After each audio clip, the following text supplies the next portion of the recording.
relationships: the good, the bad, and those without a clue.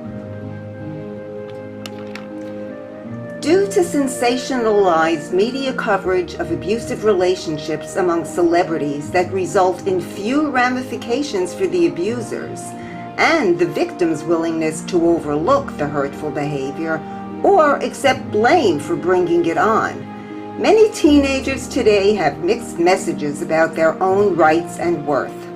This project introduces the concept of match or mismatch and 3 questions to determine when "I didn't mean to hurt you" doesn't work. What's manipulation? Know what to do, like you control them.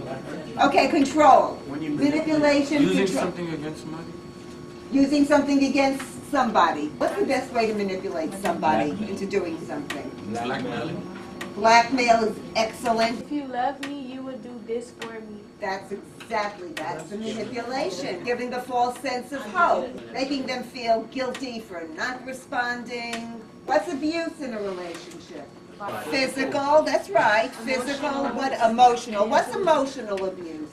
Getting somebody to think you feel a certain way when you really don't. In an abusive relationship, we know there's manipulation. There's emotional abuse. What else? There's physical abuse. Physical abuse? Okay, there's verbal abuse. What else?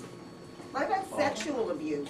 When we have different kinds of relationship abuse, the question is, why stay in that kind of a relationship? They're scared of what's going to happen after. Okay, you got it. They're scared of what's going to happen. What could happen after? Let's just say, they say, if you leave me, I'm going to kill your family. Or, if you don't have sex with me, I'm going to kill your family. Okay, so threats of pain or death to somebody that you care about. What about just plain fear of being alone?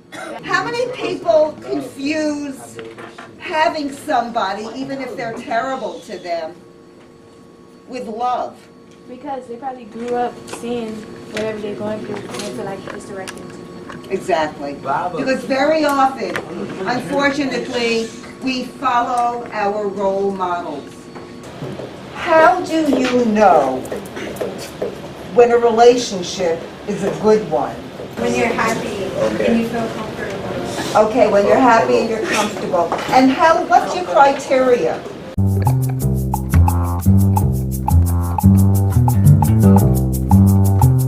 It looks like a man is cheating on his girlfriend. I see 3 people, and it's as if one is about to go into an operation. And here's a good example. Art is in the eye of the beholder. When you hear the word abuse in regard to a relationship, the first thought is that the abuse is physical. There are other forms of abuse, and I know someone who was a victim of emotional abuse. This girl attended my school. She had a crush on a boy, and they went out on a few dates. Eventually, they became a couple. A few months into their relationship, the girl's friends told her that her boyfriend was with other girls. She thought her friends were just jealous and that he really loved her. Finally, she asked her boyfriend about those other girls, and he, being himself, told her, "I love you. I would never do that." 2 weeks later, the girl caught her boyfriend throwing himself at another girl.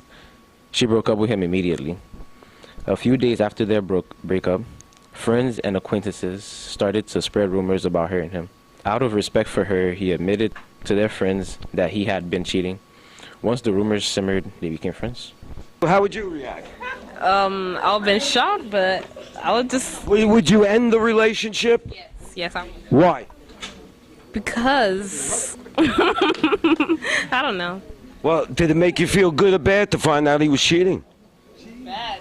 Okay, so isn't that a good enough reason to walk away from a relationship? If somebody does something like that, number one, they're disloyal. Number two, they're hurtful because they made you feel bad.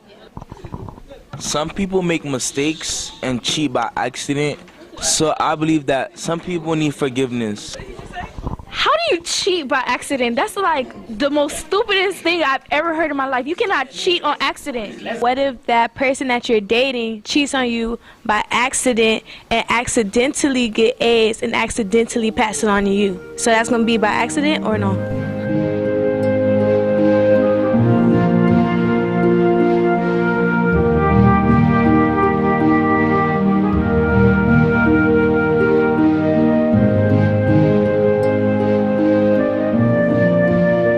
What do you see? I see a couple walking down the park and it look like they talking to each other or whatever.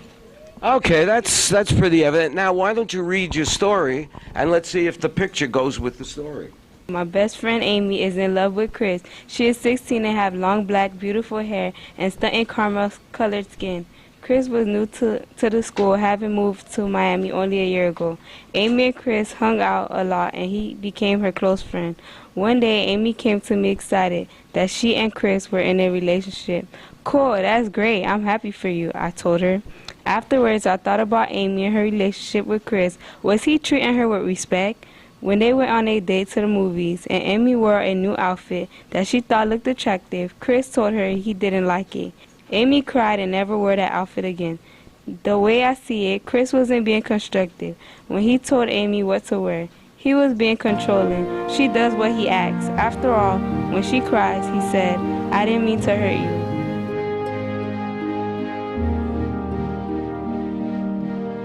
The real truth about relationships is based on... Okay, there are 3 questions you need to ask yourself in every given situation regarding match and mismatch. How do I feel about myself before I'm in the situation or with the person? How do I feel about myself in the situation or when I'm with the person? And how do I feel about myself afterwards? So if you go through life thinking of everything in terms of match or mismatch, it makes it very easy to walk away when it's a negative situation or when you're involved in a mismatch. And that should be your criteria for everything that you do. It's how do I feel about myself before, during, and after. If it's good, it's a match. If it's bad, it's a mismatch. Very clear.